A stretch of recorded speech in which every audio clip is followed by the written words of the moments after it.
Begin today with the update on everything that has been going on regarding Laura Ingraham and the aftermath of the Parkland shooting, which is now 6 weeks ago, but the media have been all over it since then, pushing the gun control agenda. I want to begin by pointing out that the media's agenda here is absolutely clear. The media is using the Parkland shooting as a crutch, as a lever, in order to push gun control and in order to attack their political opponents. And really, it's more the latter than the former. It's not even about pushing gun control so much as castigating anyone they don't like, castigating anyone with whom they disagree as a bad human being. This is what the media are into.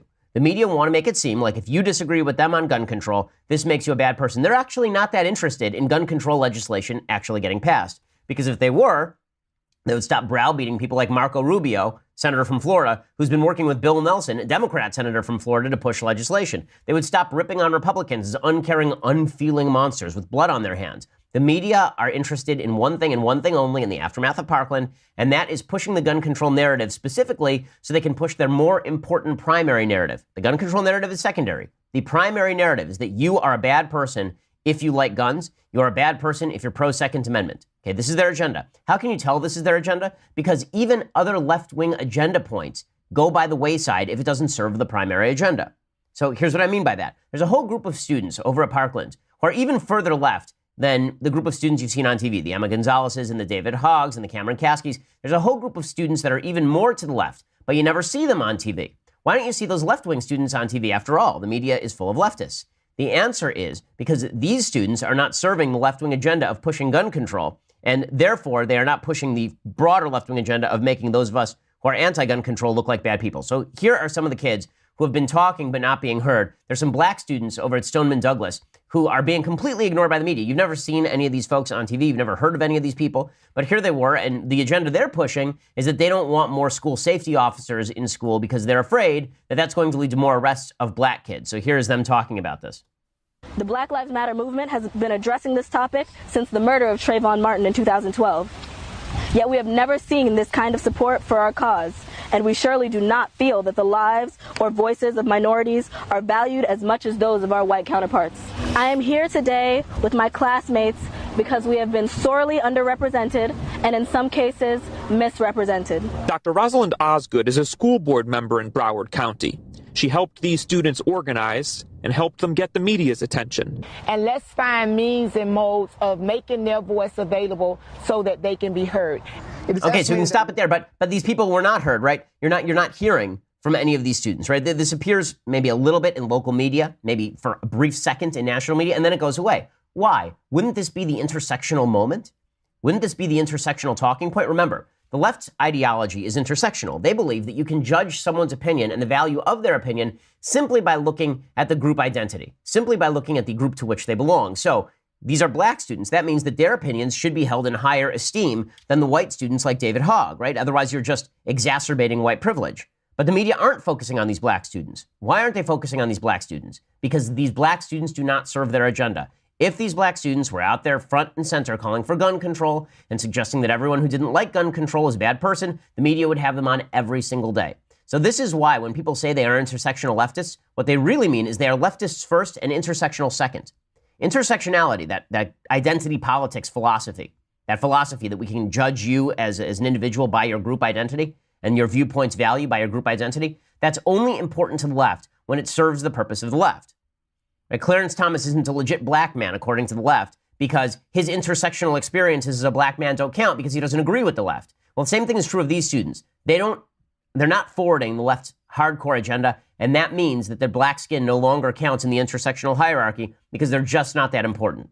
Which shows you that all the members of the intersectional hierarchy, all the members of this intersectional coalition who are supposedly going to get together to rip down the system, it's really far less about mutual respect for ethnicity and much more about mobilizing to defeat the supposed patriarchy, to defeat the white privilege system. And that's why the media can safely ignore these black kids and pretend like nothing is happening with them because it doesn't serve their higher agenda. Well, what does serve their higher agenda? Right now, what serves their higher agenda is using gun control to push for boycotts against media figures they don't like. So this is a continuation of what happened last week. Laura Ingraham, the Fox News host, she was boycotted. Not even really boycott. There's an AstroTurf boycott attempt by David Hogg, who's a student at Marjorie Stoneman Douglas, and he was present when the shooting happened.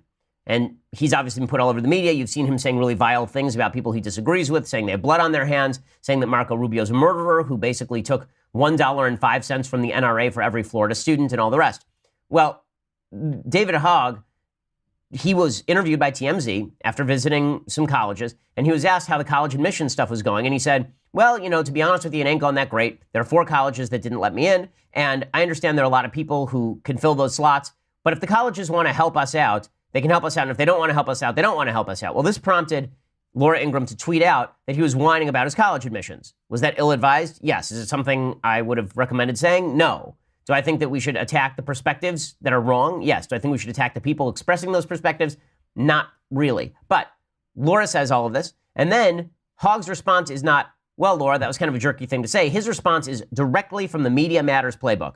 Media Matters, if you don't know, is a left-wing group co-founded essentially by Hillary Clinton. And that group has been designed for literally a decade and a half to launch astroturfed boycotts against major right-wing media figures. People like Rush Limbaugh and Sean Hannity and Bill O'Reilly, and now against Laura Ingraham. And so this student, David Hogg, he immediately comes forward with a list of the advertisers on Laura Ingraham's show. Right, within minutes, he's got a list. Amazing how that worked. It was just incredible. And then all of these advertisers start dropping Laura's show because they don't want the blowback. Because here's the dirty little secret about a lot of advertisers. They're more afraid of the blowback than they are interested in experiencing the pleasure of advertising on a given show. When an advertiser advertises on a show, usually what they're looking for is an outlet to speak to a vast group of people. What they don't want is bad publicity. So even the merest sign of bad publicity for a lot of advertisers is toxic, and a lot of them run away. And so Laura Ingraham apologizes, and David Hogg says, I'm not going to accept the apology.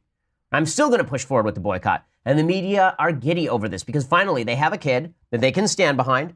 And this kid is unattackable, right? You're not supposed to say anything bad about him, even about his perspective. You're not even supposed to say he says immoral things because that would be attacking him.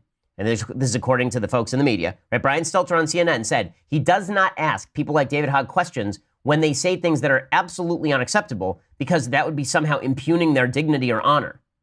I think Brian tries, but I think that was a pretty telling statement. Okay, David Hogg is being used as a shield by the media in order so they can push the sword at their political enemies like Fox News and Laura Ingraham. So Hogg, of course, is really excited about this, and he's going to become the boycott leader of the left, and the left is happy to use him this way. He says that corporate America is standing with him. Here's him making this statement to Allison Camerata, who, by the way, last week said that what college wouldn't let someone like you in? To David Hogg. Well, David Hogg wasn't let into some of the colleges on the West Coast because his SAT scores weren't high enough. I mean, all of his admissions were done months ago before any of this happened. And his SAT scores, apparently, according to David Hogg, are like a 1270, which is a fine SAT score, but that's 100 points below the average at UCLA. So he wouldn't expect to get into UCLA. In any case, here's Allison Camerata and David Hogg, making out on national TV, or her at least plastering her lips to his butt. I think it's great that corporate America is standing with me and the rest of my friends, because when you come against any one of us, whether it be me or anybody else, you're coming against all of us. And I think it's important that we stand together as both corporate and civic America to take action against these people and show them that they cannot push us around, especially when all we're trying to do here is save lives. Okay, well, that's all he's trying to do. Forget all the things that he said that are terrible about people, calling Dana Lash a murderer and someone who doesn't care about her children, and saying the same thing about Marco Rubio. And Allison Camerata just sitting there nodding through this whole thing. Corporate America is not standing with David Hogg. Corporate America is standing with non-controversy. And this is the truth about corporate America. They don't want controversy, which is understandable. If you run a business and you are selling a sleep aid and you are on a show and the show starts to become very controversial and suddenly your sleep aid is popping up in all the ads, you're afraid of the blowback. And so maybe you pull your advertisements. The left knows this, and that's why they're pushing it. And so David Hogg decides to push this even further. He says, listen, I understand that Laura Ingraham apologized to me, and I don't accept her apology, but she shouldn't just stop there. She should also apologize again on CNN, of course, on CNN. And then he says, you know what else? I would really appreciate if she would apologize to LeBron James. Why LeBron James? Okay, because a month before this shooting happened in Parkland, she said to LeBron James that he should shut up and dribble. We talked about it on the show. It wasn't something that I was fond of her saying. In fact, I criticized her saying it, but David Hogg is now going to be the apology police. He's the civility police, right? This guy who goes around saying that you have blood on your hands if you disagree with him, this is Captain Civility now, according to the members of the mainstream media. Here he is explaining that Laura Ingraham should apologize to LeBron James too, or something. There have been multiple instances throughout Ingram's professional career where she's tried calling out people, for example, at Dartmouth University because of their sexual orientation, and she told LeBron James to shut up and dribble. I don't see any apology for those people. I mean, why? It's really sad. It's disturbing to know well, that. stop, whatever. Okay, it's just absurd. Why should she apologize to David Hogg if he's not going to accept it? And then why is he calling on her to apologize to other people if he says the apologies mean nothing? None of this makes any sense, except insofar as the media are happy to watch David Hogg go out there and call for boycotts because they want Fox News boycotted. They're a competitor. And then they want people, and then they are firmly convinced that you cannot attack anything that David Hogg says. Again, David Hogg seems like a smart kid. David Hogg seems like a politically wily player. That doesn't mean everything that he says is moral or decent. In fact, I think a large percentage of what he says is immoral and indecent. Okay, before I go any further, I'm going to show you what CNN's real agenda here is.